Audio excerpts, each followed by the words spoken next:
Hey, welcome to the Crack House Chronicles. I am Donnie, your host, and with me is a man that wants everyone to know that beer tastes better when you have to work the next day. It's Dale. What's up, man? How's it going? That's going good, bud. How are you? Yeah, ain't that the damn truth? Oh, yeah, you got to have a beer for when you get off work. That's right. Slam her down. And maybe a few on the way home. Maybe, maybe not. Maybe more than a few. On the way home? Yeah. Yeah. Sometimes. Yeah. Beer is good. Beer is good. Hey, we ought to be able to get a beer and just drive around. Yeah, you can, but it's not real legal. Yeah, but you can do it. It's kind of frowned upon, I guess. Yeah. That ain't real good. No, it ain't. What's going on? You got any good shout-outs for us, man? Oh, man, we got a few. We backed up since we didn't do any last week. We got a few. If you can withstand the time limit. Hey, people complain about the time limit, but go ahead. But we got more people now that saying just talk. Don't worry Yeah. about it. Yeah. So we're going to talk. We feel free.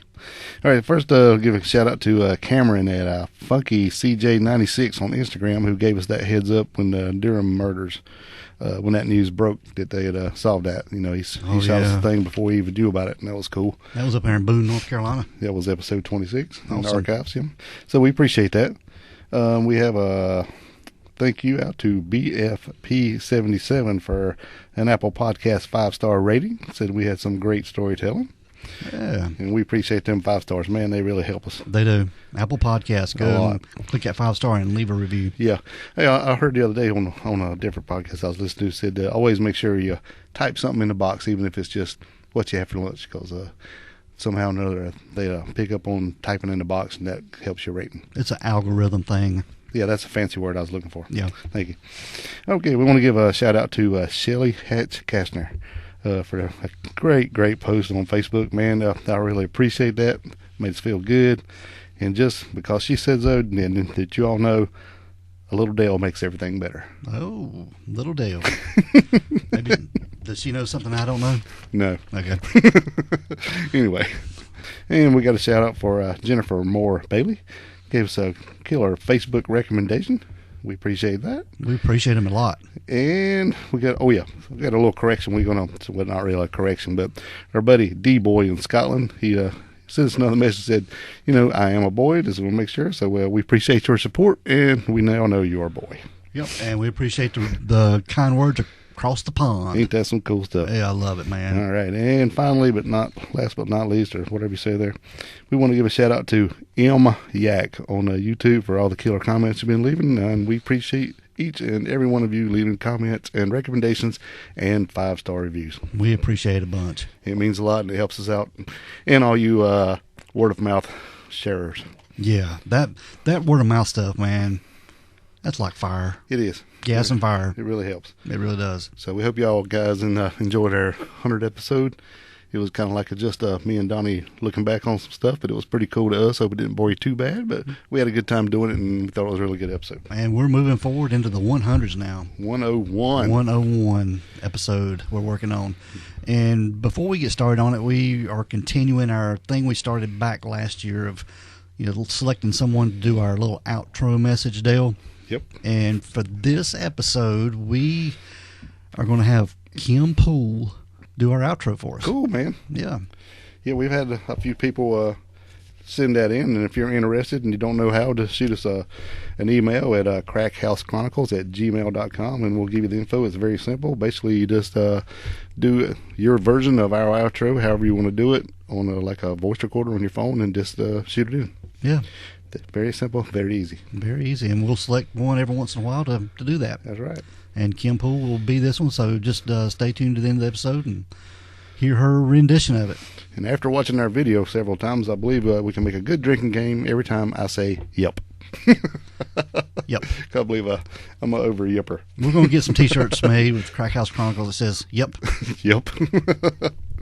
All right, but we are going to get into our episode. Okay, man. Episode 101. Just down the road here. Yeah, and this one, some people recommended it and asked us to do it, and this is fairly local to us. Yeah. I remember when this took place, wasn't too far from us. It's a crime that took place in Union, South Carolina. Yeah, it's a couple hours down the road, but it's still fairly local. Yeah, not far at all. No. But anyway, this is the story of Susan Smith. Mm-hmm. Yeah, it's a doozy. This is a feather wrinkler. Yeah, it's a doozy.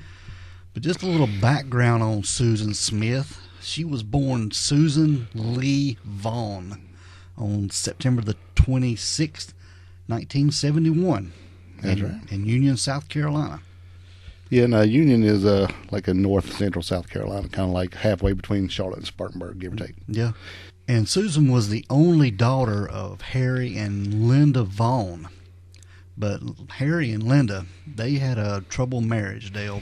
Yeah, Harry, he was a firefighter turned mill worker, and he was had a bout with depression and alcoholism, and a lot of times he could get abusive, and he'd threaten, and get in fights with Linda. He even pulled a gun on her one time, and then threatened suicide, and always accused her of cheating, and just it wasn't good. Yep. They said he was a bad husband, but he was a great father too, especially to Susan. But man, it must be pretty tumultuous.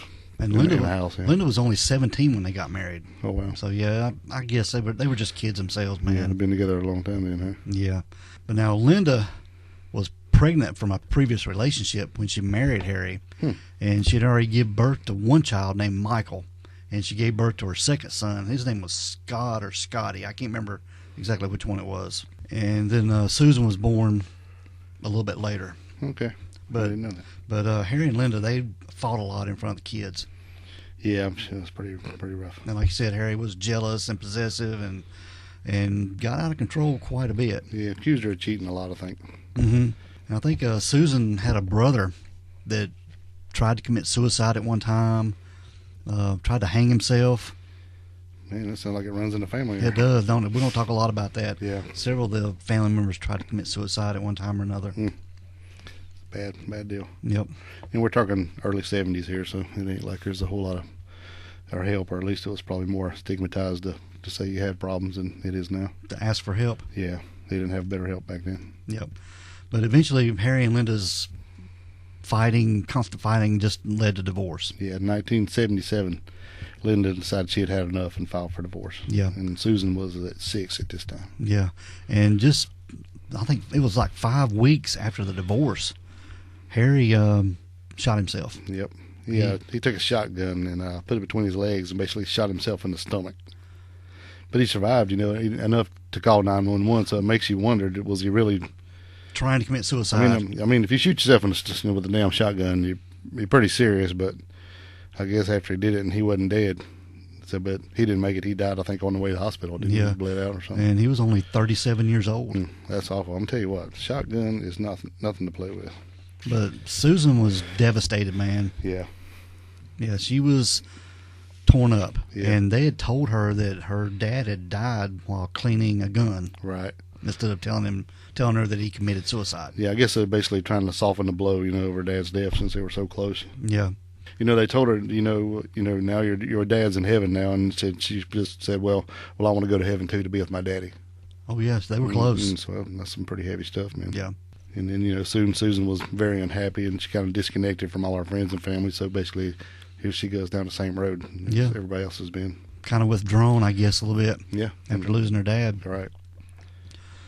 But Linda, she remarried, and her new husband, his name was Bev Russell. Yeah, Beverly Bev Russell. Yep. And that's it wasn't very long, I don't think, after he'd killed himself. No. But they were already, divorced, But Bev Russell, he was a businessman there in Union. I think he owned a appliance shop. Mm-hmm. And he was also a member of the Christian Coalition. Right. It was like a conservative Republican group. Right. And he was also a chairman of a local Republican Party as well. Okay. And he was a big supporter of Pat Robertson, who was running for president at the time. Mm-hmm. So, yeah, he was a pretty outstanding prominent citizen there in Union, South Carolina. Yeah, and it was basically, a step up socially and financially. Yeah, financially and a little higher class for the Vaughns And Linda and her children, they had always struggled financially. Now they had moved into Bev's house there in Mount Vernon Estates. Right, and he pretty much took good care of them. Yeah, he was taking care of the family, and they were, I don't know if they were just had anything at their beck and call as far as being able to buy stuff, but they lived a little bit better A lifestyle. little more comfortable. Yeah. Yeah, not as many worries, and that really helped Susan, kind of adapted well to this, and she was then voted the friendliest female in her high school yearbook, and she was the president of a volunteer organization in high school, so it seemed to be doing pretty good for her. Yeah. Now, Dale, this was just before Susan's 16th birthday. She was still 15 at the time. Yeah. She was there at the home, and they were sitting around watching TV, and Bev was sitting there on the couch watching TV, and It was on the TV. yeah, and Susan was sitting there watching TV, and she curled up next to him, and he began to touch her and molest her. Yeah, this was 1987. Yes. Yeah, basically run his hand up her shirt and fondled her breast, and then he reached over and took her hand and put it on him. Yeah. Yeah. So yeah, it wasn't a good situation at all. No, and that kind of probably freaked her out because she was probably just snuggling up because she had missed her dad and she liked that attention, that daddy attention. I get it. And then her, I don't know what her state of development was, but I guess it was pretty good for him. And but he did what he did. Mm-hmm. Bad stuff. And then she told her mom. She told DSS, and even Linda kind of flipped out, and then they did separate. Even asked him, and he admitted he'd done it, and even said he made him feel like a pervert. I'm like, well, there you go, shoe fits, brother. But I don't know then. But then after that, it said it really. Linda started worrying about what everything looked like. Them being this high conservative family and everything, what and people in their status say. was saying about her. And so in '88, the family went to counseling. Mm-hmm. And they done a bunch of stuff, and then by then she just thinking that maybe Bev's healed, so they all moved back in together. Yep. The matter was dropped, and Bev moved back home. Guess what? It started all over. It started all over again. Yep. Yep. It all started again. And Susan reported to social services again, and it made the situation a lot worse. Mm-hmm. Pretty crazy, man. And then that was when Susan reported the sexual abuse to her school guidance counselor. Mm-hmm. And the school guidance counselor was mandated to report it to a caseworker, and they were sent to interview Susan, and they submitted a report about the repeated fondling and molestation of Bev towards Susan. Mm-hmm. But no charges were ever filed against Bev. Mm-mm. No, and then in 1989, just a year later, Susan goes to see a psychologist and basically tells them that now that sex with Bev is now consensual. Yeah, they're just having sex. We're just doing it. Yep. And basically she told the psychologist that I just want to do it because I'm kind of jealous of the attention that he's giving to my mom. Mm-hmm. I'm like, whoa. So she really got to have attention. Yep. But it was that summer too that Susan, she began to work at a Winn-Dixie supermarket there in Union. Yeah, and I don't know if Winn-Dixies are nationwide or not, if that's just a southern thing. It's a southern thing. I don't think there are anymore. Yeah, there's not one around here. No, used to be. But had Winn-Dixie with S&H green stamps. Mm-hmm. We used to have all them books. You get the little stamps and get the book and go through there and pick out you something if you had enough stamps to purchase it. That's right. That was awesome. Mm-hmm. Fun stuff. Yeah. It's kind of like McDonald's Monopoly. Kind of, yeah. But like I say, she was working at the Winn-Dixie supermarket, and she began a relationship with an older married coworker. Mm-hmm. And she was also dating another coworker at the same time.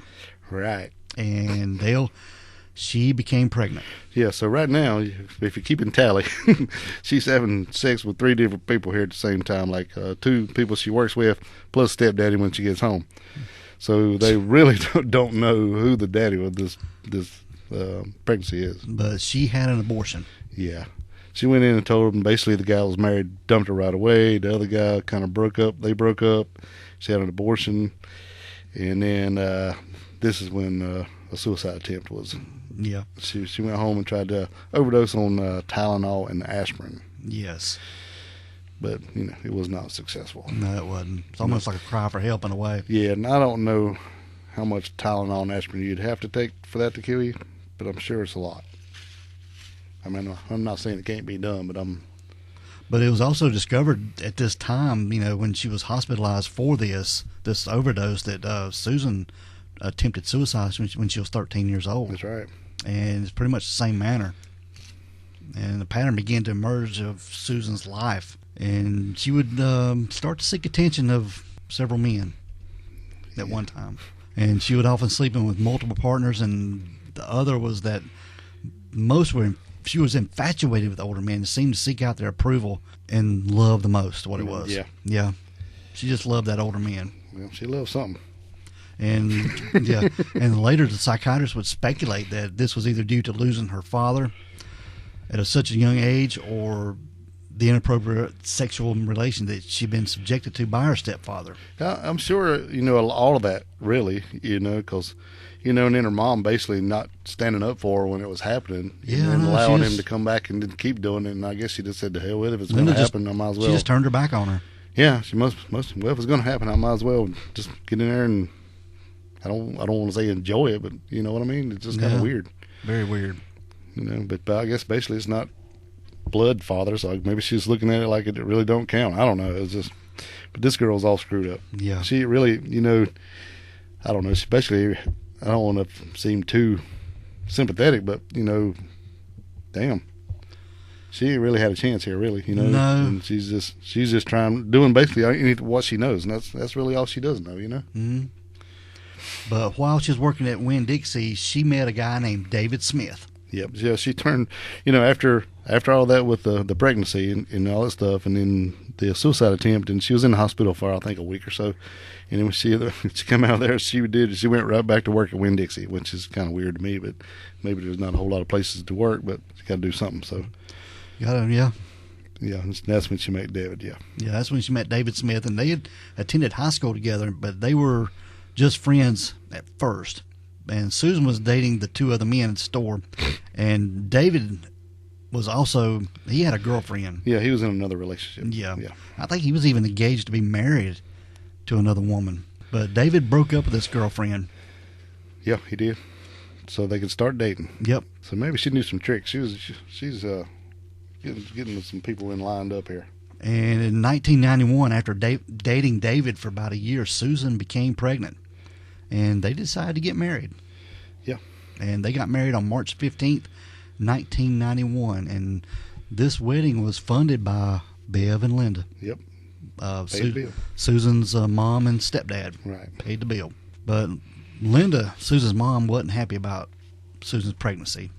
And she actually disapproved of David. Yeah, and David didn't really care for her either. No. Because I think she'd even told him that he wasn't college educated and had no money. And he lived with his great-grandmother. Yeah. He was Jehovah's Witness when he was younger, when they first, I think they moved from Michigan. From Michigan. Yeah. And with his parents, and they were pretty hardcore into that. And then he basically wanted to get out of that, so he moved out of the house with them and then to his great-grandmother's house, which basically was beside the other house, I think, way I believe it was told. And that's why he was living with her. Yeah. Yeah. I think the grandmother was renovating the house that they were living in at the time, too. Great-grandmother. The great-grandmother. You said you got married, but, right before they got married, David's brother, Donnie, died from complications with Crohn's disease. Crohn's disease, yeah. Yeah. And that was pretty devastating to David because they were best friends, and they weren't very far apart, as far as age. I think Danny just had surgery on something, and he had some complications from that, an infection or something. That's how he died. And he died, yeah. He was supposed to be part of the wedding party and all, but... That's crazy. Yeah, and it was just right before, and so they went ahead and got married anyway. It was just a couple weeks after he died, they got married. That had to weigh on everybody. Yeah. Even David's dad was pretty broke up about it. He even tried to attempted suicide, basically taking a bunch of pills. And Susan was the one that found him and called 911, and he survived. So this whole thing is just a mess. Yeah, this whole family on both sides are just messed up in certain ways. Right. But like I said, they moved into David's great-grandmother's house. And David and Susan, they had a son. His name was Michael Daniel Smith. Yep. And he was named after David's brother Daniel. Yeah. And he was born on October 10th, 1991. That's right. And Susan continued to work at the Winn-Dixie, and she started to venture out a little bit and and improve herself, Dale. Yeah, she was just 20 when the baby was born, and then that's when she started some college courses, like you said. Yeah, at the University of South Carolina. And they had a decent income for a young couple, but Susan was far more interested in acquiring material possessions. Yeah. She, like I said, she'd been used to Bev's money and being able to have that finer thing. You know, it's bad you said, her mother didn't approve David because he wasn't this and he wasn't that, but it's funny how fast he changed. She was from when the first marriage to when she... That is crazy. When she married up, all of a sudden her thinking and started looking down on people right off the bat. Mm-hmm. And this guy's working his ass off at the grocery store. He's the produce manager. I mean, it's not like he was a bag boy. So he had a decent job, but I don't know. It's just funny to me how people look down on other people. But David, when you ain't no better than they are, exactly. You just married somebody that had some money. That's right. Yeah, they wasn't any better than anybody else. Right. But David felt Susan's mom was too controlling and butted into their marriage too much, which caused a lot of tension. Yeah, she was in the room, the delivery room when the baby was born, but I don't know. That's not a big deal to me. I mean, my mom was in the delivery room when my daughter was born, but then I don't know what her attitude was. Like you said, was toward David was pretty bad, and she would always let him borrow money, or Susan would ask for money, but it would just piss David off every time that they got money from her. Mm-hmm. And I don't blame him, because that would probably just make her think less of him each time, Yeah. Or at least in his eyes, that's what if she didn't think it, he's probably thinking she does. But David and Susan, they would both cross the line and get into extramarital relationships, and they would get back at one another, and they would bounce back and get back together, and then have extramarital affairs again, and it was just a constant off and on thing. Must be something about that Winn-Dixie, boy. Something was going on at the Winn-Dixie. Everybody was doing everybody. Yeah, they was doing the deed. Yeah, with everybody. It seemed like. And in 1992, Susan became pregnant for the second time. Mm-hmm. And they decided they need their own house. Right. So all this time, because the day after their first anniversary, they separated. Yeah. And Susan, her and her boy, her baby, they went to live with her mama. And then, like you said, while they were separated, they was both screwing around with him. And they would go see each other, and they were screwing around. So it's like, and then she gets pregnant. So I'm like, what the hell? So it's just, I don't know.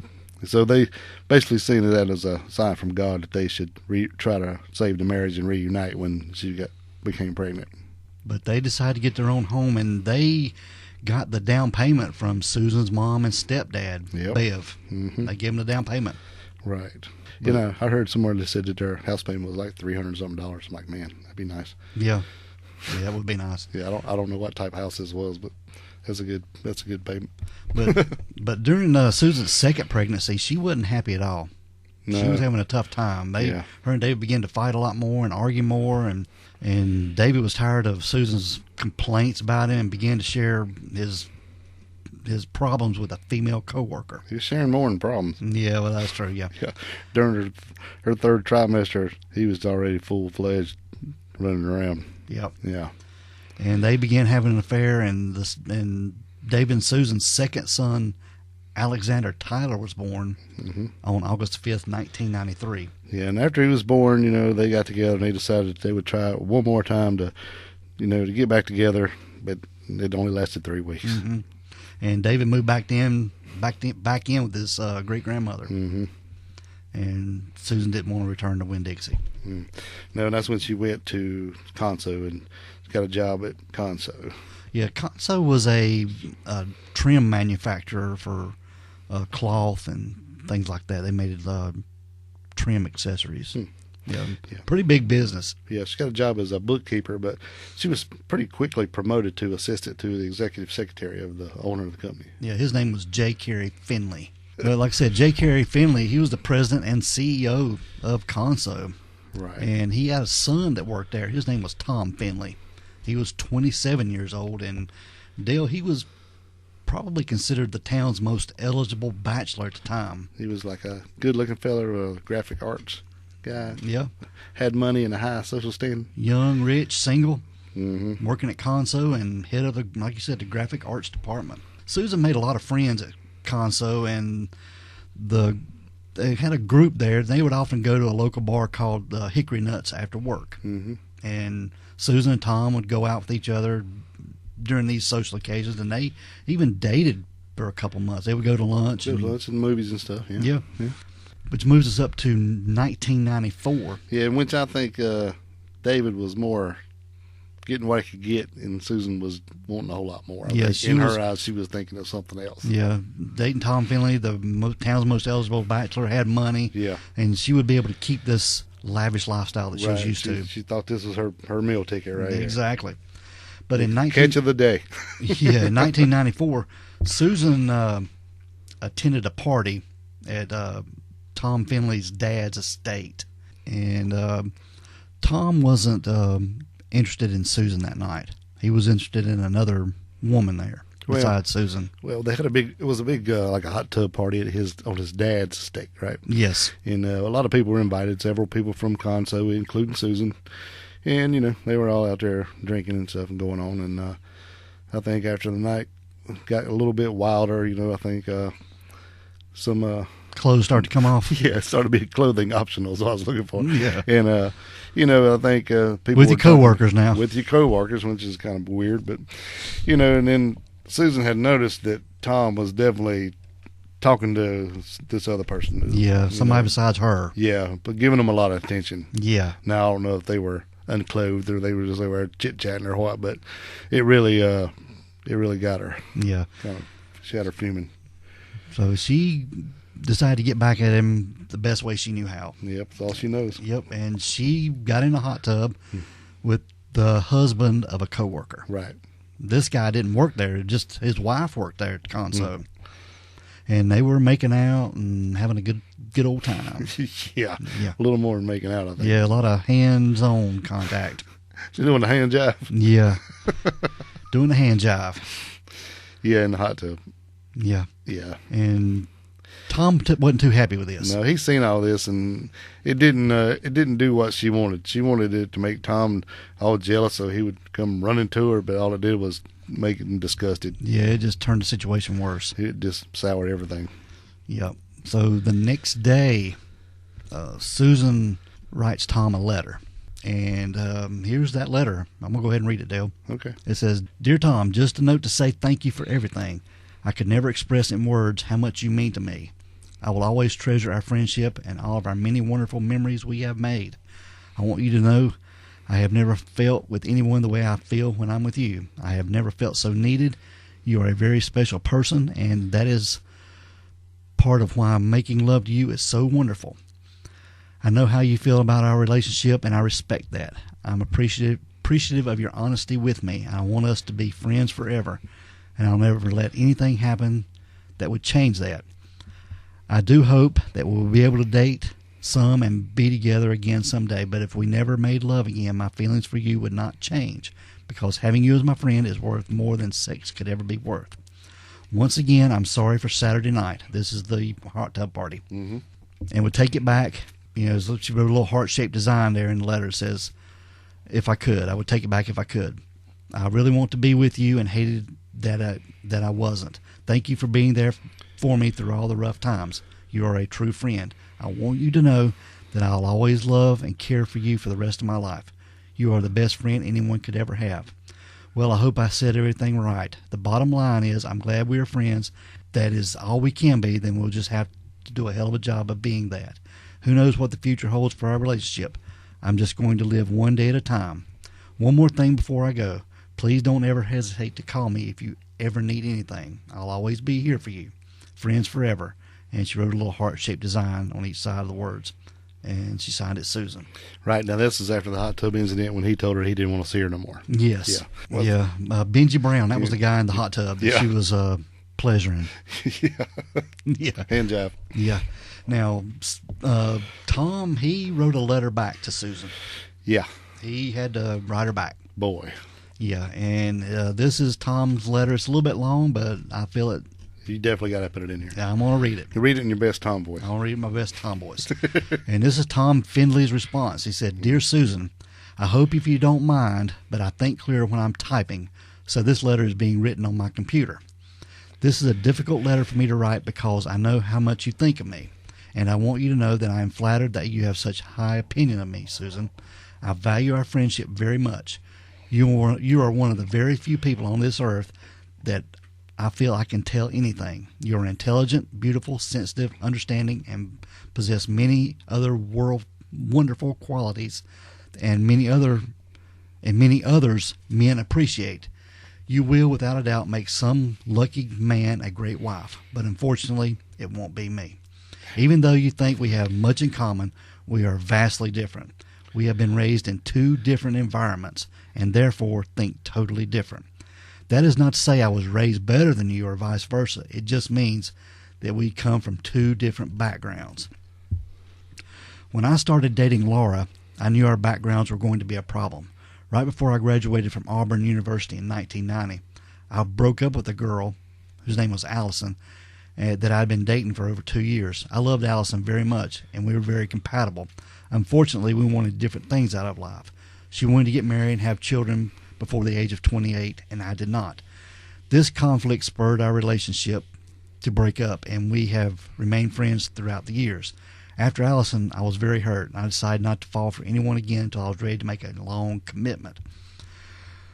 For my first 2 years in union, I dated very little. In fact, I can count the number of dates on one hand that I had. But then Laura came along. We met at Conso, and I fell for her like a ton of bricks. Things were great for us at first and remained good for a long time, but I knew deep in my heart that she was not the one for me.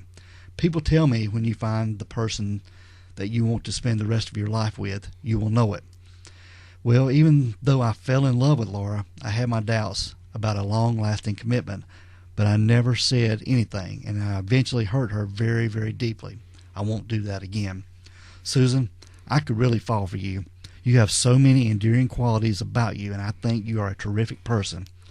But like I have told you before, there are some things about you that just aren't quite suited for me. And yes, I'm speaking about your children. I'm sure that your kids are good kids, but it really wouldn't matter how good they may be. The fact is, I just don't want children. These feelings may change one day, but I doubt it.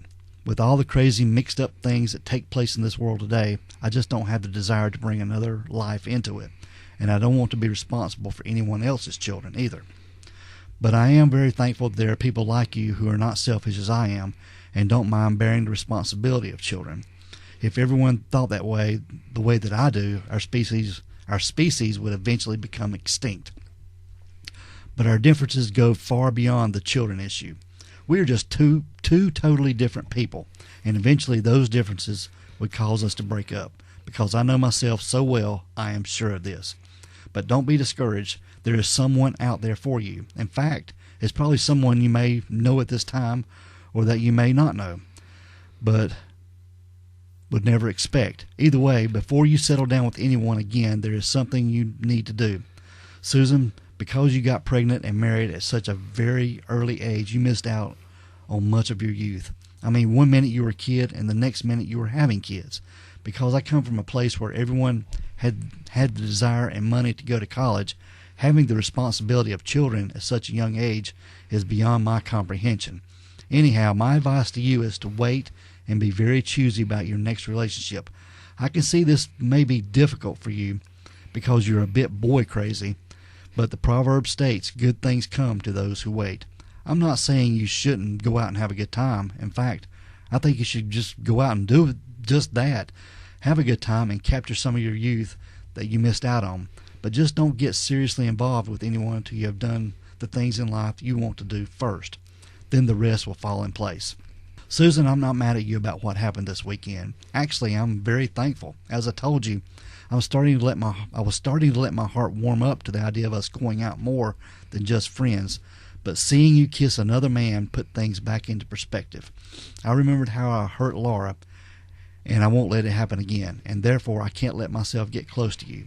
We will always be friends, but our relationship will never go beyond that of friendship. As far as your relationship with B. Brown, of course, you have to make your own decisions in life, but remember, you have to live with the consequences also. Everyone is held accountable for their actions, and I would hate for people to perceive you as an unreputable person. If you want to catch a nice guy like me one day, you have to act like a nice girl. And you know, nice girls don't sleep with married men. Besides, I want you to feel good about yourself. And I'm afraid that if you sleep with B. Brown or any other married men, for that matter, you will lose your self-respect. I know I did when we were messing around earlier this year. So please think about your actions before you do anything you will regret. I care for you, but I also care for Susan Brown. That was Benji's wife. Right. And I would also hate for anyone to get hurt. Susan may say that she wouldn't care if B. Brown had an affair, but you and I know that's not true. Anyhow, as I've already told you, you are a very special person, and don't let anyone make you or feel any different. I see so much potential in you, but only you can make it happen. Don't settle for mediocre in life. Go for it all and settle for the best. I do, and I haven't told you this, but I'm extremely proud of you for going to school. I'm a firm believer in higher education, and once you obtain a degree from college, there is no stopping you. And don't let these idiot boys from Union make you feel like you're not capable or slow you down. After you graduate, you'll be able to go anywhere in this world. And if you ever wanted to get a good job in Charlotte, my father is the right person to know. He and Coney know everyone who is anyone in the business world in Charlotte. And if I can ever help you with anything, don't hesitate to ask. Well, this letter must come to an end. It's 11:50 and I'm getting sleepy. But I wanted to write you this letter because you are the one who always is making an effort for me. And I wanted to return the friendship. I appreciate it when you have dropped me nice little notes or cards or presents at Christmas, and it is about time I started putting a little effort into our friendship. Which reminds me, I thought long and hard about getting you something for your birthday, but decided not to because I wasn't sure what you might think. Now I'm sorry I didn't get you anything, so you can expect something from me at Christmas. But do not buy me anything at Christmas. All I want from you is a nice, sweet card. I will cherish it more than anything from the store. Again, you will always have my friendship, and your friendship is one that I will always look upon with sincere affection. Tom. P.S. It's late. Please don't count off for spelling or grammar. Damn. Yeah, this is a pretty long letter. Why don't you just take a hammer and hit her in the head and spit on her once she's on the ground? He is very, very conceited. I ain't better than you, but that damn I am. Yeah. God almighty. Yeah. That's awful. Yeah. But Susan was pretty distraught after that letter. I imagine she was. Yeah. That was a chicken shit way to do it, I think. Yeah. Man. Pretty much telling her that. I mean, I know he'd already told her that he didn't want to have nothing else to do with her, but my God. Yeah. I don't have any words for that. I mean, he was 27 at the time writing that. Yeah. Just telling her, I'm better than you. I had the means, and we just didn't do things like that. I'm not saying I am, but I am. Yeah. Pretty much, yeah. Sorry, trailer trash. Move on. Yeah, that's pretty much what he was calling her. Man. So as soon as she starts to get herself up and going and doing a little better in life, here comes this. Yeah. So the next day at work, Susan's at Conso as usual, and she and a group of coworkers, they go out for lunch. And Tom Finley was there as well. But Susan was pretty quiet that day at lunch. She wasn't saying much or anything like that, Dale. And about 1:30 that afternoon, Susan went to her supervisor and asked if she could go home early because she was upset. And this is what she told her supervisor, that she was in love with someone who doesn't love me. Right. And Susan, her supervisor asked, and Susan said it was Tom Finley. But I think everybody pretty much knew they had a... Well, they all knew they had a little thing going, and then a lot of them was at the party. Yeah. And then so they, everybody already knew. But Susan didn't end up going home. No. And it was somewhere around 2:30 that afternoon. She called Tom and asked him to meet her outside the building to talk. And Susan told him that she had had an affair with his father, Yeah. God. J. Carey Finley. And she told him she was confessing this to him because the details might come out in the divorce proceedings. And Tom was pretty pissed off. Yeah. And after hearing this, he just made it clear that he would never have any physical relationship with her again. But it didn't make him jealous at all. I think that's what she was trying to do. She was trying because I don't think it ever happened. She's just, that's all she knows how to do. Yeah. Yeah. She just misplayed her hands, all she did. Yeah. He had already made up his mind. All he wanted was what he had already got, and he was moving on. Yeah.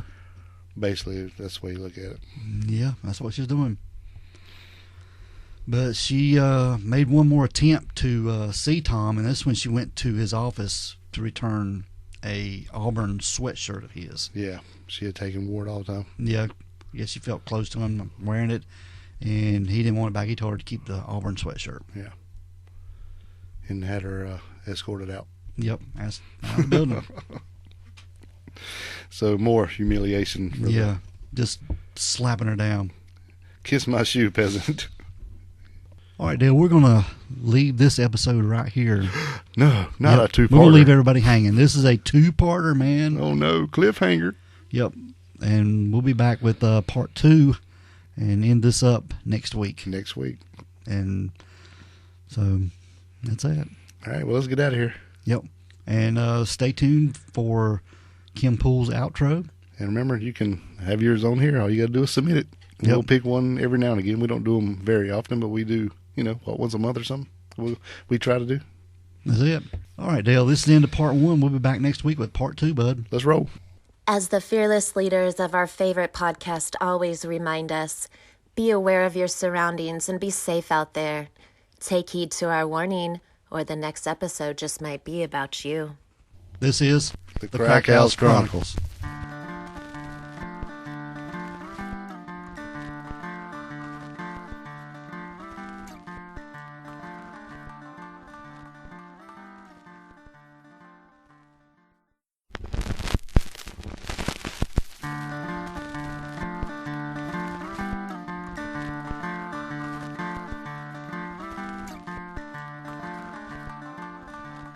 Hey, welcome to the Crack House Chronicles. I am Donnie, your host, and with me is a man that wants everyone to know that the only difference between his drunk selfies and his sober selfies is that he shows a little bit more cleavage in his drunk selfies. That's right.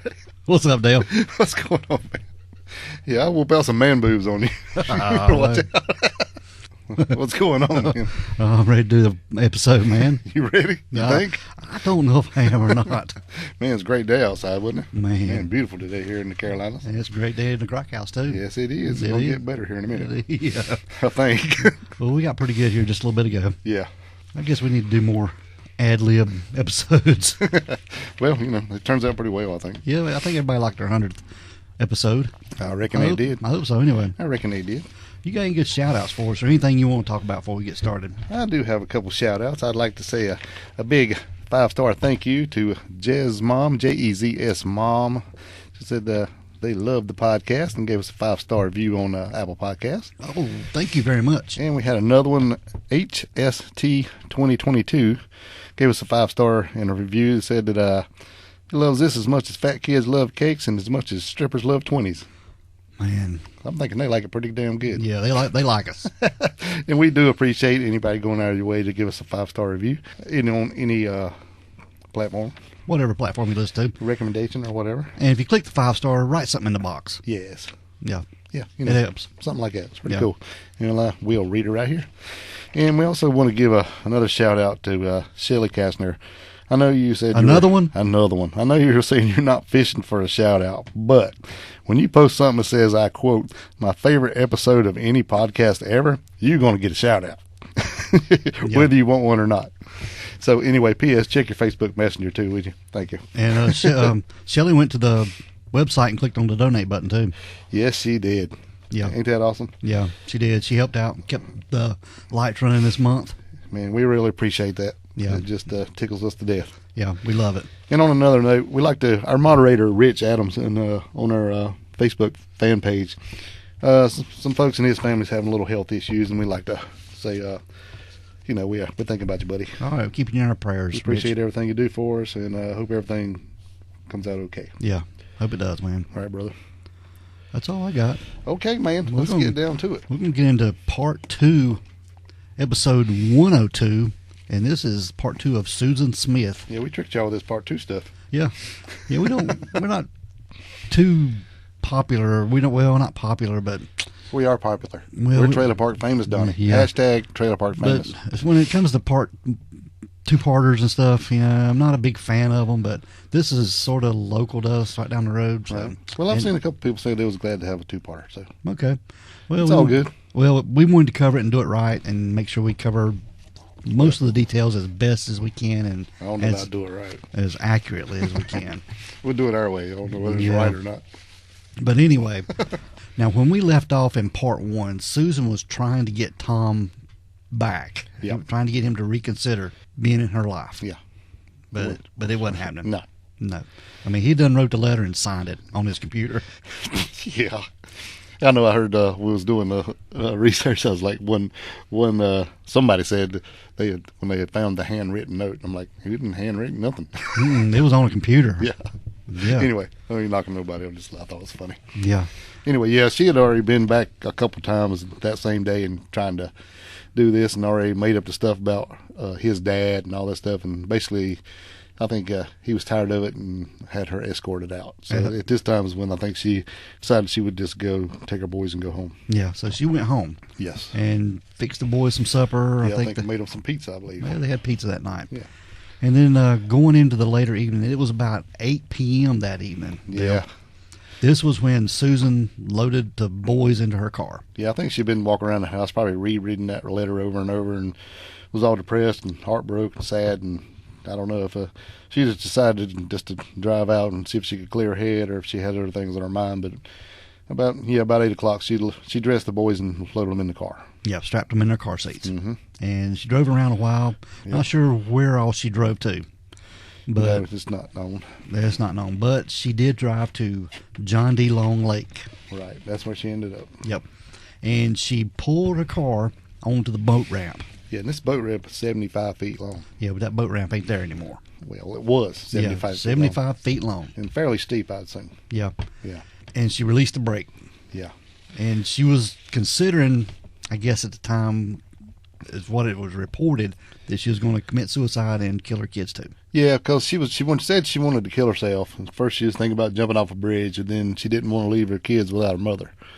So she thought the best thing was that they all go together, and then, but then I don't know, it just didn't work out that way. Yeah, but suddenly she stopped. I don't know if she really, I don't know if she really was thinking that or not. I don't think she was really wanting to commit suicide. Yeah, I think she might have talked about it like before. Yeah, but she stopped the car and got out and released the brake. Now this is done 2 or 3 times, depending on who you believe. According to her, it was 2 or 3 times. Well, I'm saying 2 or 3 times. Yeah. I'm being specific. Okay, specific. Now, I also have heard it was in neutral, and I've also heard it was in drive. Mm-hmm. So I don't know which is which. We'll go with neutral because that sounds more right. Yeah, because if it was in drive, she wouldn't be able to get out and then take the brake off. It was stated that if it'd been in drive, the car would have went a lot further because the authorities were looking out deeper into the depths of the lake. Okay, don't get ahead of yourself. Okay, but anyway. Yeah, okay, we'll go with neutral. Yep. All right. But she did release the brake and watched the car with both the kids strapped in the back seat. Yes. And it sank into the lake. Yeah, she watched the headlights go in there. Yeah, she left the lights on. Yeah. And it sank into the lake and disappeared. Mm-hmm. And Susan ran to a nearby house. Right. And it was about a quarter mile away. Now, according to her, she kind of realized what she had just done and kind of flipped out and started screaming, oh, God, what have I done?" And then ran to the nearest house. Mm-hmm. She was having a little flip-out moment, which may be true. This is about 9 o'clock, I guess. Yeah. And this is when she showed up at the house of Shirley and Rick McLeod. Right. It was just a few hundred yards away. Yeah, about a quarter mile away. And Shirley was there on the couch reading the Union Daily Times, sitting there in the living room. And that's when she heard a woman crying on her front porch, Dale. Yeah. And she rushed out to see what was going on and just trying to figure out what it was. Yeah, and said they were very shocked to see hysterical Susan laying on the porch screaming for help. Well, I don't know if she was laying on the porch. But she was yelling and screaming, "Please help me. He's got my kids. Yep. He's got my car." Uh-huh. And Shirley was trying to comfort the woman and brought her in the house. Right. And she said, "A black man has got my kids and my car." Right. And the woman said, "Rick, call 911." Yep. So, I don't know if she's talking about Rick, her husband, or their son was Rick Jr. Right. Yeah, but Junior was the one who called. Yeah, and Dale, we've got that 911 call right here. Okay. All right.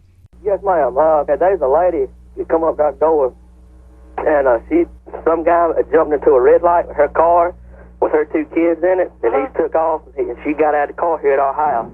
And he's got the kids? Yes, ma'am, and her car. I don't And she's real hysterical, and I just decided I need to call law and get them down here.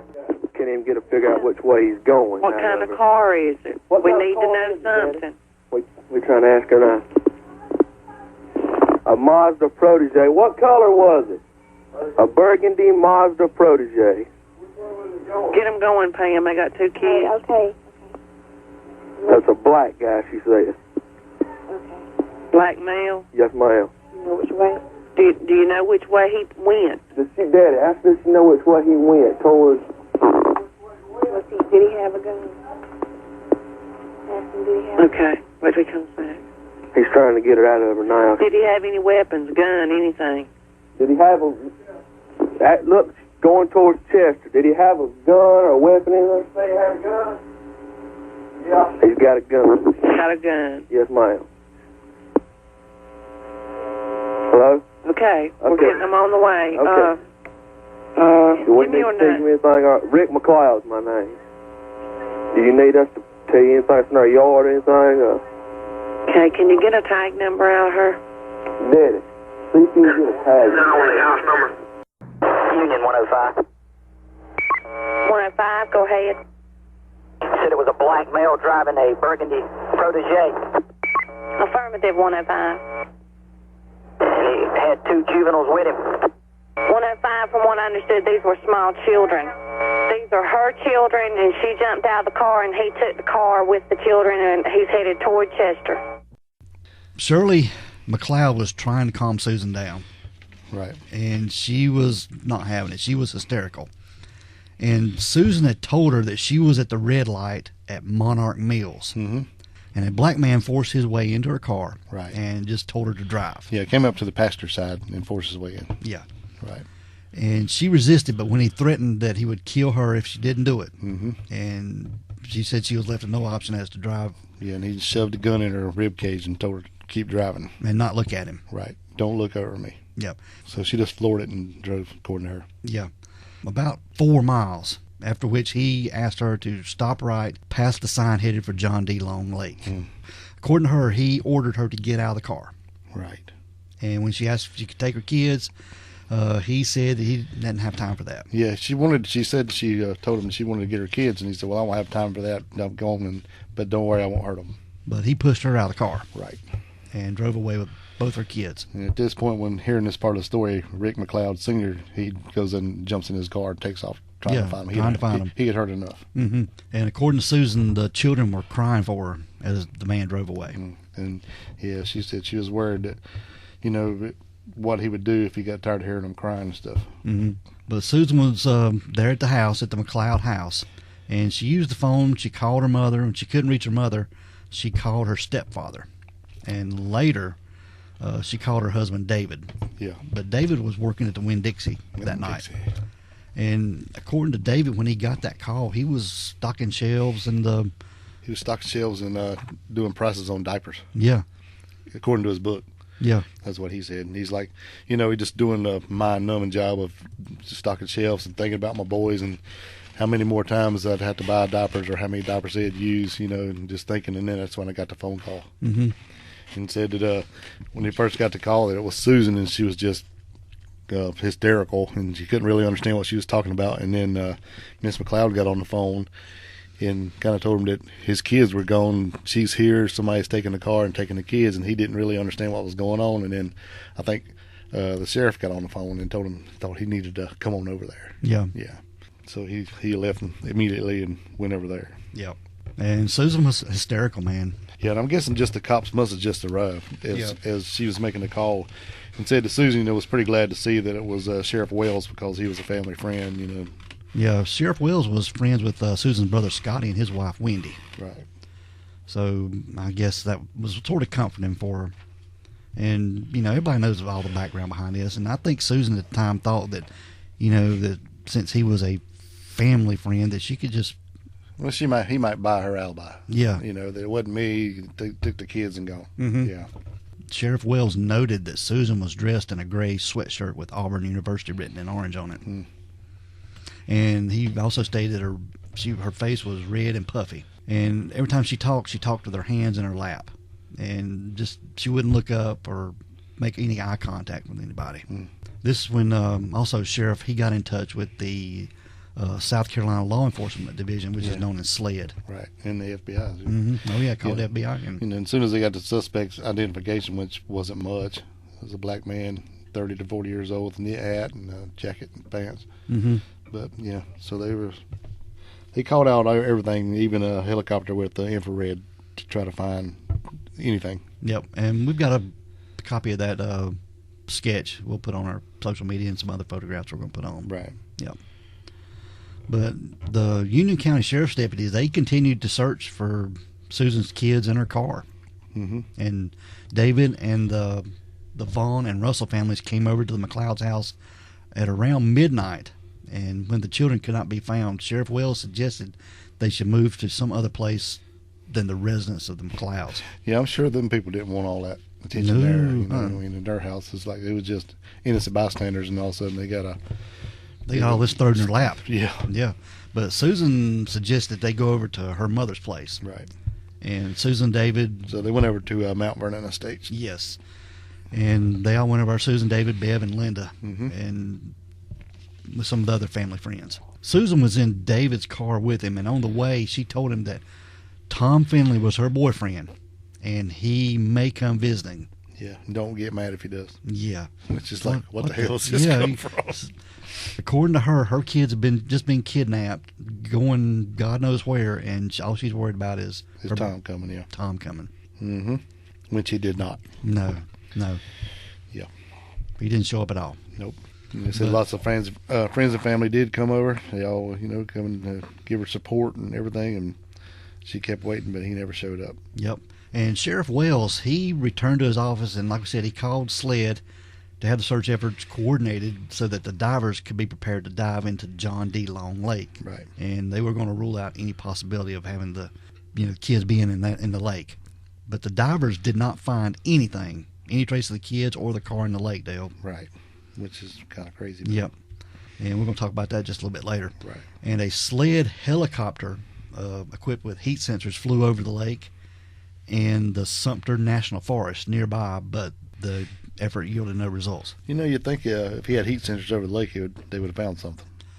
Yeah, they said the car was in, when they found it, we'll talk about it, was 18 feet of water. Yeah. So, depends on how good their equipment what was. the range is, I guess. I guess, I have no idea. Makes sense. But, the kids been in there a while, and they were dead that long, and may not have any heat signature. Right. So it's just hard to tell. True. But Sheriff Wells, he got in touch with Susan again for a detailed description of the kidnapper so that they could get a sketch artist and they could get that prepared to widen the search. And the police sketcher drew the sketch of a black man. He was around 40, wearing a dark shirt, plaid jacket, jeans, and a dark knit cap. That's what he was described as wearing. It's just general description. Nothing really, no scars, no tattoos, no earrings, no nothing. Yeah. Of course, I guess when he's all in your head, what are you going to do? Yeah. But yeah, she blamed it on a black man. Yeah.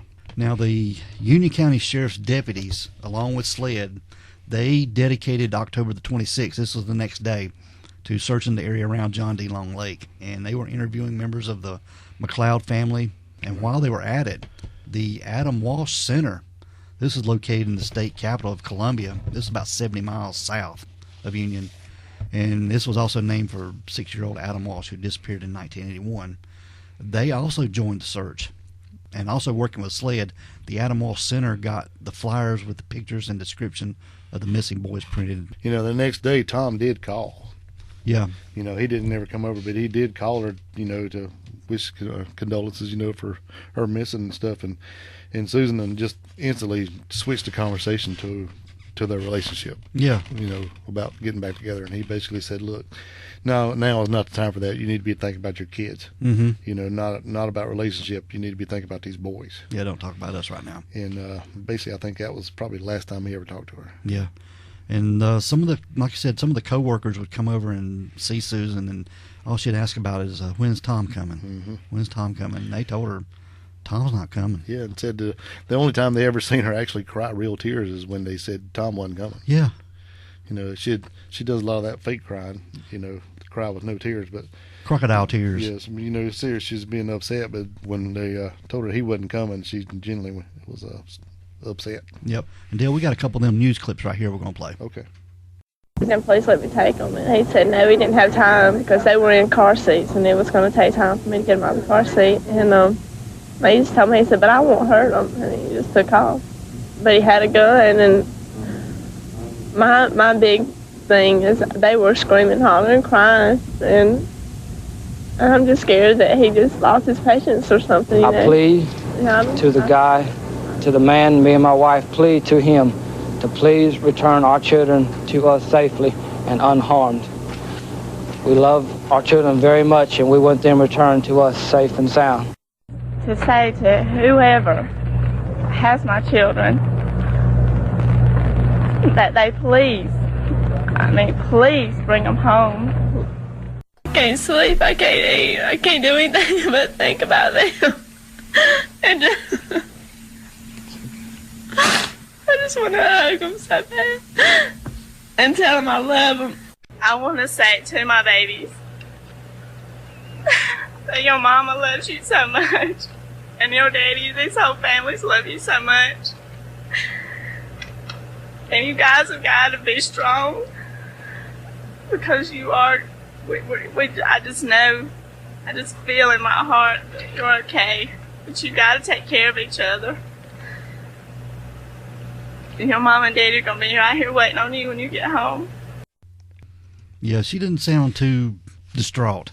She's trying. Yeah, and I remember when this was going on. I remember this very vividly. Yeah. And well, how could you forget it? I mean, it was on 24/7 when it happened. And I remember people telling me, man, when she was on the news, she wouldn't even look at the camera or look at anybody. Her head was always down.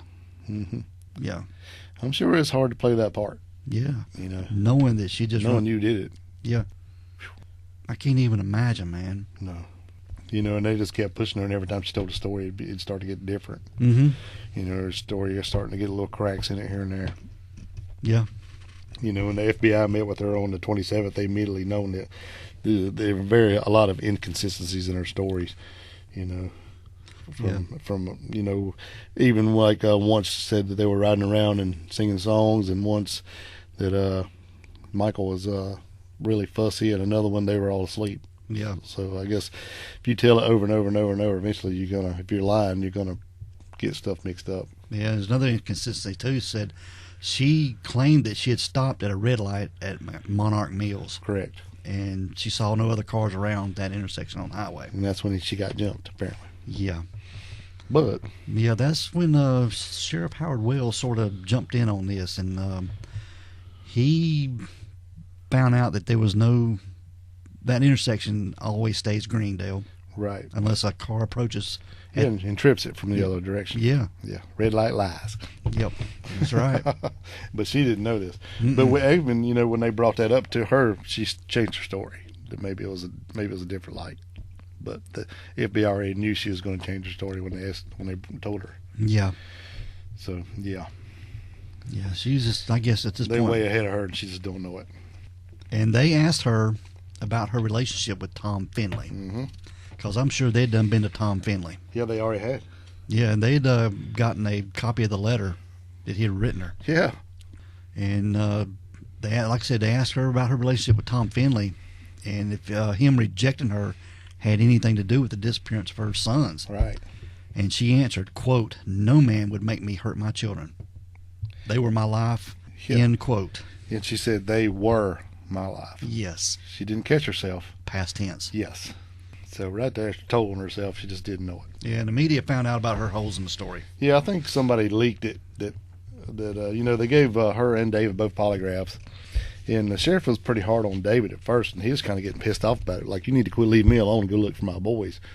And they were like, well, why are you so calm? You know, where were you at and all this stuff? But, you know, he passed his polygraph first time. Yeah, flying colors. And she did not. Yeah. Yeah, she deceptive, you know, almost every time, especially when they ask if you knew where your kids are or if you knew what happened to your kids. Yes. So they pretty much narrowing down on her. Yeah. He called a press conference, you know, and you know, at first he had said neither one had been ruled out, you know, and the media is like, what's going on here? And then they did contact David and tell him he had been cleared. Yeah. But they know by October 28th. They know that Susan is hiding something. Yeah. What does she know? The news outlets, they start exploding. They know something's going on, and they're trying to figure it out. And all this time, David is standing beside Susan. I mean, standing right with her. Yeah, he believes her. And their divorce was going through, and they would spending all this time together and saying that, you know, when trying to work things out, when we get our kids back, we're going to make a family. We're going to make it work. Yeah, we're going to be together. Yeah. And then she said, well, even if the boys don't come back, we can still make this work, David. Yeah. And he's like, no, they're going to find their boys. Yeah. They found them, all right. Yeah, they did.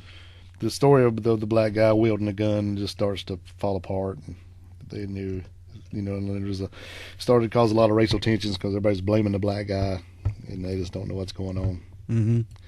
It's just crazy. And then soon the media starts to turn on Susan and David like they know what's going on. Yep. 9 days after the boys went missing, Right. Susan and David went on the CBS This Morning show. Right, and they were asking them some tough questions, even asking them about the possibility of their involvement in the abduction. Yeah, and she said she didn't have anything to do with her. Yeah, kids she missing. insisted, that her and Jesus knows what the truth was, and she had nothing to do with it. Yep. I know right here what the truth is. I can see from their side why they have to do the things they have to do. But the Lord and myself both know the truth. I did not have anything to do with the abduction of my children. And then later that day. Yep. Later that afternoon, Sheriff Wells calls her in for another interrogation. Well, you know, when sorry, I'm gonna jump on top of you, but that's all right. When they had asked her about if she was involved, she said she didn't do it. She said, but whoever took my kids was definitely a sick and emotionally unstable person. Mm-hmm. Yeah. Ding, ding, ding. Yeah. Right. Okay. Sorry. But that's when he took Susan in for another interrogation. This was at a local church. Yeah, they were to a little, like a family room or family center. Yeah, kind of like a small room in the back of the church. Yeah. And he pretty much told her straight up that he didn't believe her story. Yeah. And he told her that he knew she was lying. Yeah. Flat out. He told her it was time to face up. Basically, they got in real close, like almost knees touching, close.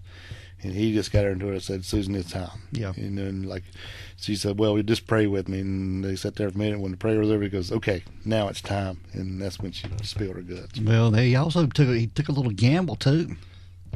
He told Susan that there was a camera at the intersection of Monarch Mills. And it showed that there was no carjacking that evening. But, he took a gamble. And if she'd hadn't bought that or caught on to that, she could have just shut up. She could have closed down, but she bought the lie. And that's when she fessed up. I think she was pretty much cracked at this point anyway. Too much pressure. Yeah, she claimed that she wanted to kill herself and the children, but eventually got out of the car and let the boys go in to die. I don't think she ever thought it was going to get this big. No.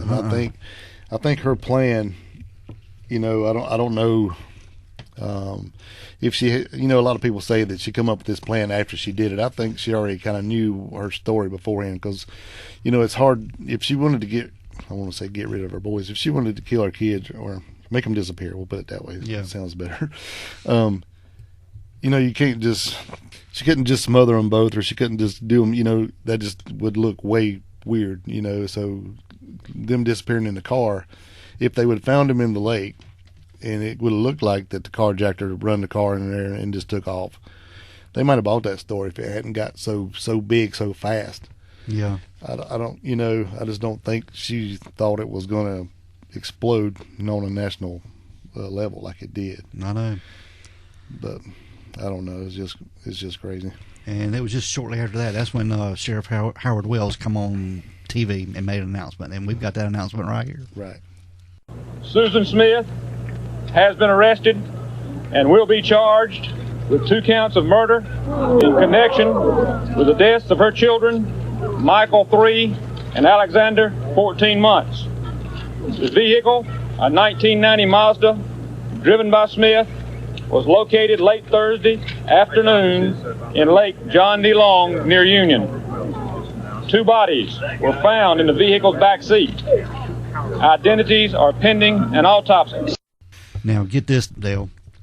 David found out about Susan's arrest on TV. Yeah, he said that they were all, that on that Sunday that they did the morning show, they were just going to be hanging around the house, and said that they had called and talked to Susan, and that's when she was going to go meet Sheriff Wells. But he thought she was just going to go drop off some paperwork, I think about the polygraph is what I believe I heard, and and would be right back. So he was just hanging around the house, quiet day. And said Susan had went out the back doors to avoid all the cameras and stuff, so it was just kind of low key. And she was going to come back, and they were just going to just be together, since if nothing came up about the boys. And as they were sitting there wondering what was taking her so long, it came up on the news, and that's how he saw it. Yeah. Now I did hear that Sheriff Wells he didn't tell David right away because they had to have her to find the car, because she told him. And basically, this tells on her that she stood there and watched the car go under, because she knew exactly where it was. Yeah. So she had to tell him where the car was. So he wanted to actually find the bodies before telling David about her confession. Yes. But media got wind of it and beat him to it. Yeah, oh man. So good old media. Yeah. But she gave the authorities the location of where the car had sank, but the divers weren't able to find it, because they were searching too far out. Yeah, plus they were searching straight, and it floated for a minute. So when it went out, it topped over, and then it went off to the side a little bit. Then turned upside down. Yeah, and then flipped over. So they had went straight out, and then where it was off to the side. Yep. And like you said, 16, 18 foot of water or yep. whatever. But they also said when the divers found it, they walk up, and then they see a little hand pressed up against the window. Oh, man. That kind of gets me, man. No. This whole story gets me, but yeah. But when they did find the boys, they revealed that the boys were alive when they went into the water. Yeah, autopsy results. So yep. Man, that's sad. Yep, sure is. But Susan was arrested, and she was charged with 2 counts of murder in connection with the death of her 2 children. Mm-hmm. Michael, who was 3, and Alexander, who was 14 months. And that was in her 1990 Mazda Protege. It was a red burgundy in color. Yeah. But yeah, she was charged with 2 counts of murder and was eligible for the death penalty. Mm-hmm. Her defense tried to use her troubled past to claim that she suffered from a mental illness. And they also tried to argue that Susan was in a severely depressed state, and the boys died due to a failed suicide attempt. And really, a lot of that's true, except for the failed suicide attempt part. As far as her emotional state at the time, mm-hmm. But I'm not saying let her off or nothing. But now the prosecution argued that she was a manipulative person who killed her children for her own personal gain. I think that's true too. Yep, and they were more convincing, even though for some reason the judge gave the jury the option to consider a lesser charge of manslaughter. But the jury found Susan guilty of 2 counts of murder. Yeah, definitely wasn't manslaughter in my opinion. But the jury rejected the prosecution's request to sentence her to death on July the 27th of 1995. And I think at first they were really set on doing that until they really heard a lot of her backstory. I think so too. And I think that's when they went, damn. Well, and then still give her 2 life sentences or whatever they give her 30 to life, So I think that shocked a few people, because I think it was pretty dead set that they were going to give her the death penalty until all that came out. Her stepfather, Bev Russell, who had sexually molested her as a teenager, mm-hmm. took the stand. Yeah, he did. He took the stand in her defense, actually. During the sentencing phase, yeah. Yes, and he confessed to sexually abusing her when she was a teenager. And saying all this guilt is not yours, I had a lot to do with it. Yeah, he told her that. Yeah. And he told the court that. Mm-hmm. But he wasn't found guilty. He wasn't on trial for anything, and he's never been prosecuted for anything like that. Nope. I think it was maybe some kind of plea deal or something going on. And then David, he wanted her to get to death. Yeah, he was pushing it hard. Yeah, he said everything he had planned from now on the end of his life, she took away right there. Everything that was ever going to happen with him and his boys. Yeah, everything. And that one night. But Susan was sentenced to life in prison, and with the possibility of parole, and her parole is coming up in November of 2024. Yeah. But she most likely won't get it since she's been incarcerated. Susan has been way far from the model prisoner, Dale. Yeah. Yeah.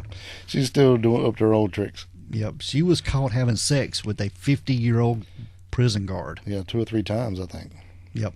And that one guard, he was fired and served 3 months in prison. Yeah, actually, it was 2 different guards, you know. Yeah. One was fired and served 3 months, and the other one got probation or something. Mm-hmm. Yeah. 5 years probation. Was also fired from the job. Yeah, Susan was disciplined twice in 2010 for the use of drugs, and a third time for self-mutilation in 2012. I wonder what that was. That probably sounds a lot worse than what it was. Probably, but she lost 240 days of privileges for unauthorized use of an inmate's pen, and she was disciplined again for drugs in 2015. She also filed for an appeal to her conviction in 2010. She claimed that her Miranda rights were violated. She called it Miranda rights. Yep. No, actually, she called them Amanda rights. That's how she called them, but it's her Miranda rights were violated. Yeah. And she claimed that she had inadequate representation, and there were prosecution had some misconduct going on. Right. So, you got to try something. Yeah, I guess you do. Even if it is that many years later. Yeah. Now, Susan was incarcerated in the administration segregation unit in the Camille Griffith Graham Correctional Institution, and this was in Columbia, South Carolina. Right. And like I said, because of her misbehaving and stuff, she was consequently moved to the Leith Correctional Institute in Greenwood, South Carolina. Yeah, I don't think that's too far apart, is it? No, it's just not far apart, just right across a few counties. Right. But Susan has a possibility of parole in 2024, but I don't think she'll get it. And David has vowed to be at every parole hearing. Yeah. Yeah.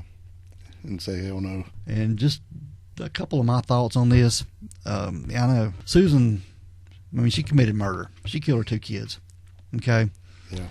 But before all this, I mean, she was a victim of sexual abuse. Yeah, she was a victim of a lot of stuff. Yeah. And I think you know, her daddy killing himself early. Yeah. Mental. When she was young, and she was so close to him. Even though, you know, she didn't have the greatest childhood, you know, with all that stuff going on. Her and her dad was really close, you know, and I think that bothered her. And then always looking to fulfill that relationship. Yeah. And I think that's what caused a lot of this, you know, like her and Bev. She wanted to be close to him and not that close, you know. But I don't know. I'm not trying to make excuses for the woman because she did what she did, but I see what you're saying. But during those 9 days, those boys, people were looking for those boys.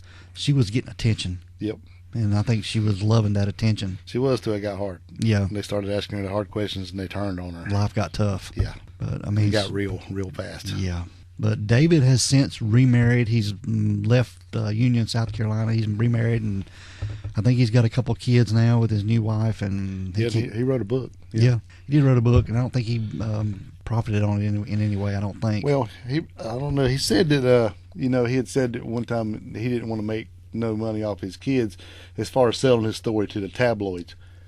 Now, when he wrote his book, I think it's different. Okay. You know, he said, you know, people are saying, well, you're just doing this. He goes, well, I just wrote a book because I think everything keeps getting turned around where they get lost in the story, you know, and they're the victims here. And don't ever forget that. And everybody keeps, you know, Susan's this and Susan's that. Well, Susan did what she did, and she killed my boys. Mm-hmm. And I want their story to be out there. And that's why I wrote the book. You know, I agree. That's what he said, yeah. But he does keep a photograph of the boys in his dining room. Yeah. I was heartbroken. It was a sickening feeling that I've never experienced in my life before. I felt empty. I felt hollow. I felt betrayed. And it is rumored that Susan has a photograph of the boys in her prison cell, which I don't agree with. That's, yeah. I mean, how many murderers get a picture of their victims? I mean, yeah, hanging on the wall. Does BTK get a photograph of his victims in his jail cell? Right. I'm sure he don't. Yeah, just throw that out there. It's a little ironic in there. Yeah, a little bit. All right, Dale, that is part 2 of Susan Smith. And we want everybody's opinion on this. Everybody weigh in, see what you think. Let us know. Yep. All right, Dale. We are going to get out of here. All right, man. Let's roll. We want everyone to be safe, be careful, and always be aware of your surroundings. Because the next episode could be about you. This is the Crack House Chronicles.